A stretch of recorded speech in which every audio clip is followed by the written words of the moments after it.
আল্লাহ তাআলা আপনাকে জিজ্ঞাসা করবেন না তুমি সেখানে সামরিক শক্তি কেন পাঠাও না, কারণ সামরিক শক্তি আপনার হাতে নাই। আল্লাহ জিজ্ঞাসা করবেন তোমার বাসায়, তোমার টয়লেটে, তোমার বেডরুমে, তোমার প্রত্যেকটা জায়গা তাদের পণ্যগুলো শোভা পেয়েছে, এই পণ্য বেচা টাকা দিয়ে তারা বোমা হামলা করে মানুষ মেরেছে। তুমি জেনে হোক আর না জেনে হোক, তুমি বুঝে হোক আর না বুঝে হোক, তুমি কিন্তু সেই বোমা হামলার সাথে জড়িত। প্রতিদিন তুমি চাঁদা দিচ্ছ ফিলিস্তিনের মানুষকে হত্যা করবার জন্য। আপনি দেখছেন, আপনি পেপসি বা কোকাকোলা বা সফট ড্রিঙ্কস এদের যেগুলো আছে সেগুলো আপনি ডকডক করে গিলছেন, আমি দেখছি সেগুলা লাল কালারের ওই পেপসি না, এগুলো হলো ফিলিস্তিনের মানুষের রক্ত। আমরা কয়দিন খুব জোরে সোরে বয়কট করে এরপরে আবার আমাদের সবকিছু সয়ে যায়।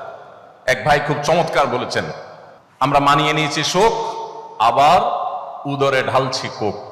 আমরা মুসলমানরা যদি শুধুমাত্র তাদের পণ্যগুলো বয়কটটা যদি যথাযথভাবে করতে পারি, তাহলে তারা অন্তত 50% এমনিতেই সাইজ হয়ে যাবে। আমাদের ফিলিস্তিনের মুসলিম ভাই বোনরা মানব ইতিহাসের বর্বরতম একটা অত্যাচার এবং নিষ্ঠুরতার মধ্য দিয়ে তাদের দিনাতিপাত করছেন। সেখানে মানুষ লতা পাতা খেয়ে কোনো মতে জীবন ধারণ করতে হচ্ছে, ঘাস খেয়ে বাচ্চারা বেঁচে থাকতে হচ্ছে। বাচ্চা আছে, বাচ্চার বাবা মা কেউ বেঁচে নেই, এরকম ঘরে ঘরে। এমনকি অনেক বাচ্চা থাকার ঘরটুকু পর্যন্ত অভিশপ্তরা বোমা মেরে সেটাকে মাটির সাথে মিশিয়ে দিয়েছে। ক্ষুধার তাড়নায় মানুষ যখন দিকবিদিক ছুটোছুটি করছে, বাহির থেকে কোনো খাবার সেখানে ঢুকতে দেওয়া হচ্ছে না। ত্রাণ দেওয়ার জন্য সারা পৃথিবী উন্মুখ হয়ে আছে, কিন্তু সেই ত্রাণ পর্যন্ত ভেতরে ঢুকতে দেওয়া হচ্ছে না। একটা ত্রাণের গাড়ি কোনো মতে ভেতরে ঢুকেছে, সেখানে যখন ক্ষুধার্ত মানুষেরা চতুর্দিক থেকে একত্র হয়েছে, তাদের উপরে বোম্বিং করে তাদেরকেও শেষ করে দেওয়া হয়েছে। হসপিটালে অ্যানেস্থেসিয়ার অভাবে ছোট ছোট বাচ্চারা,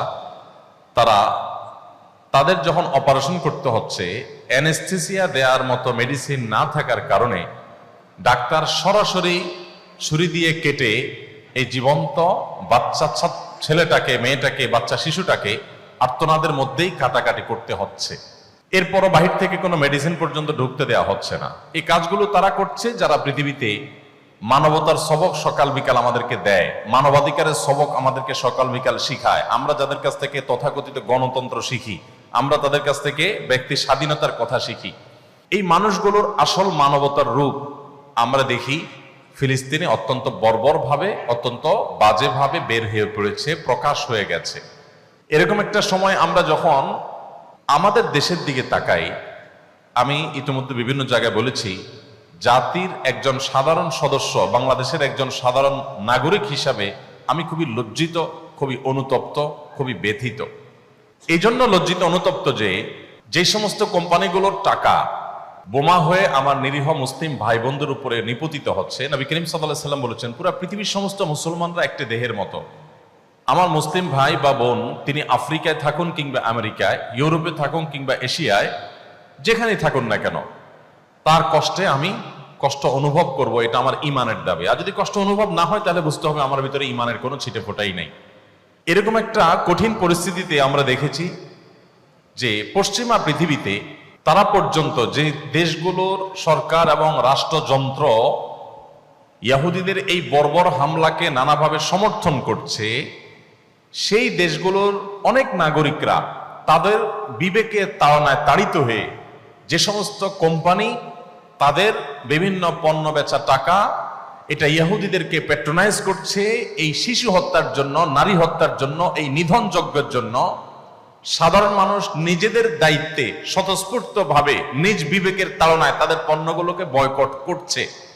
আমি মালয়েশিয়াতে দেখেছি, থাইল্যান্ডে দেখেছি, জাপানে দেখেছি যে এই বর্বরচিত হামলার পর রিসেন্ট আমার এই দেশগুলোতে যাওয়ার সুযোগ হয়েছে। আমি দেখেছি যে তাদের রেস্টুরেন্টগুলোতে, ইহুদি রেস্টুরেন্টগুলোতে, ইহুদি কোম্পানিগুলোতে রীতিমতো মাছি মারছে।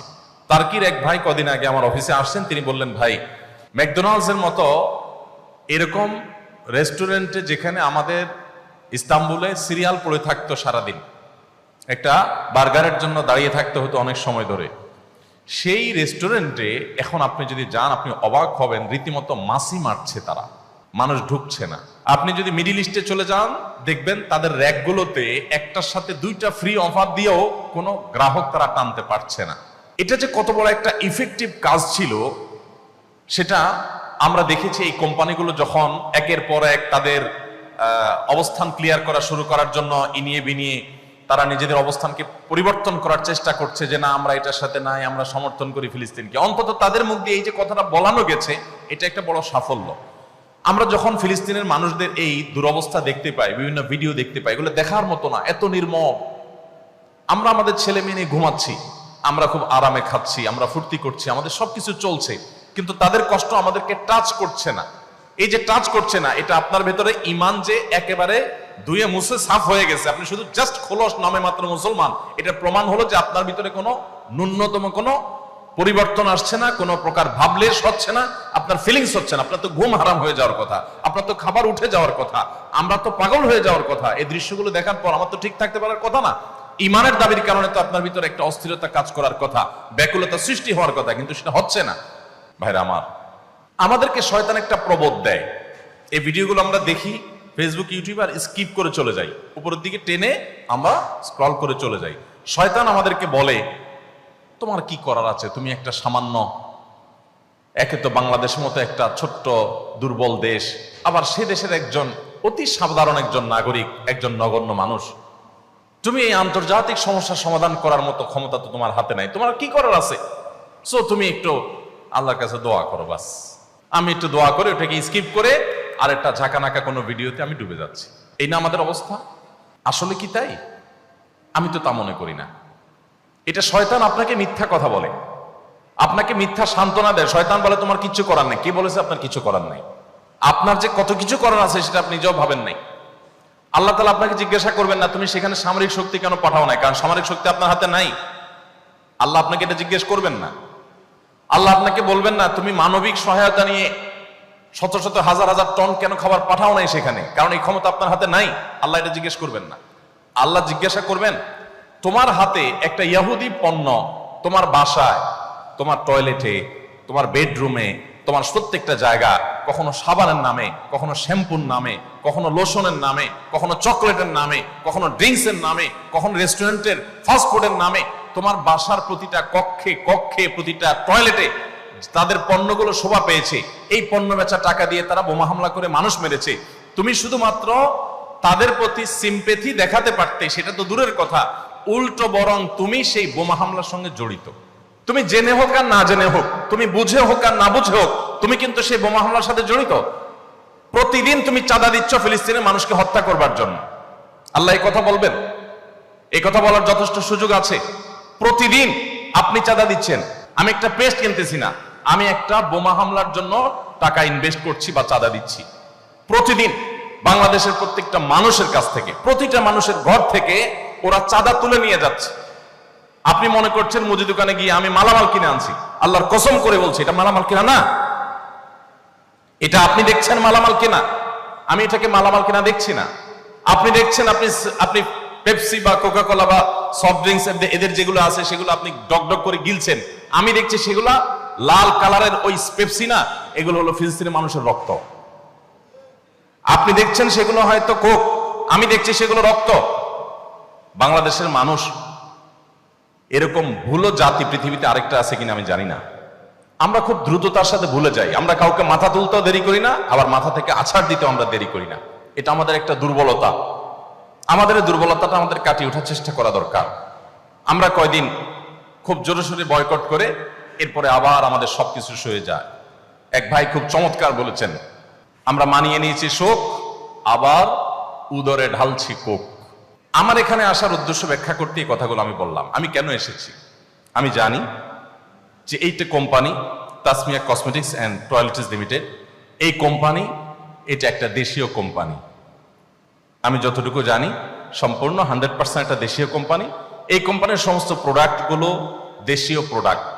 এরকম আরো যে সমস্ত কোম্পানি দেশীয় আছে, এই কোম্পানির মান, গুণগত মান যদি সেই বাইরের জিনিসগুলোর চাইতে কমও হয়, দাম যদি বেশিও হয়, আমার ইমানের দাবি, আমার দেশের প্রতি ভালোবাসার দাবি, আমি আমার দেশীয় পণ্যগুলো কিনবো, আমি এগুলো কিনবো না।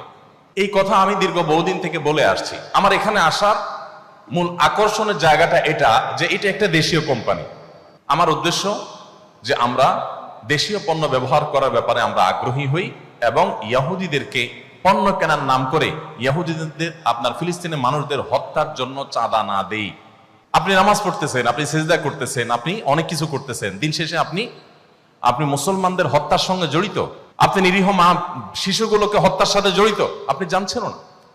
তো আমার এখানে আসার আগ্রহের জায়গাটা আমি আশা করি পরিষ্কার করতে পেরেছি যে আমি ওই সমস্ত পণ্যগুলো বয়কটের পেছনে আমি কাজ করার চেষ্টা করছি, বয়কটের জন্য কাজ করার চেষ্টা করছি, ক্যাম্পেইন করার চেষ্টা করছি, বিভিন্নভাবে উৎসাহ দেওয়ার চেষ্টা করেছি।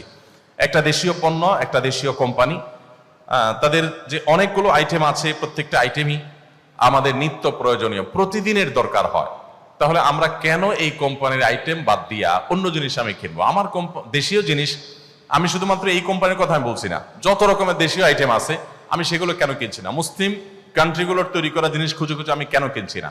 আমরা মুসলমানরা যদি শুধুমাত্র তাদের পণ্যগুলো বয়কটটা যদি যথাযথভাবে করতে পারি, তাহলে তারা অন্তত 50% এমনিতেই সাইজ হয়ে যাবে, এমনিতেই সাইজ হয়ে যাবে, এমনি সোজা হয়ে যাবে যদি আপনি তাদের পণ্যগুলো বয়কটটা যথাযথভাবে করতে পারেন। আমি যে বলেছিলাম একটা কথা, বাংলাদেশী হিসেবে আমি লজ্জিত, অনুতপ্ত, সেটা এই জন্য বলেছি যে গোটা পৃথিবীতে যেখানে বয়কট করে তাদের ব্যবসা লাঠে উঠায় দিয়েছে, আমার এই স্বদেশ এটা নাকি দ্বিতীয় বা তৃতীয় বৃহত্তর মুসলিম দেশ, সবচেয়ে বেশি পৃথিবীতে যে দেশগুলোতে মুসলমানের সংখ্যা বেশি তার ভিতরে দ্বিতীয় বা তৃতীয় আমার দেশ, অথচ আমার দেশে এদের পণ্যগুলো বয়কটের তেমন কোনো হিড়িক পড়ে নাই। এটা একজন আলেম হিসাবে আমার ব্যর্থতা যে আমি আমার জাতিকে বোঝাতে পারিনি।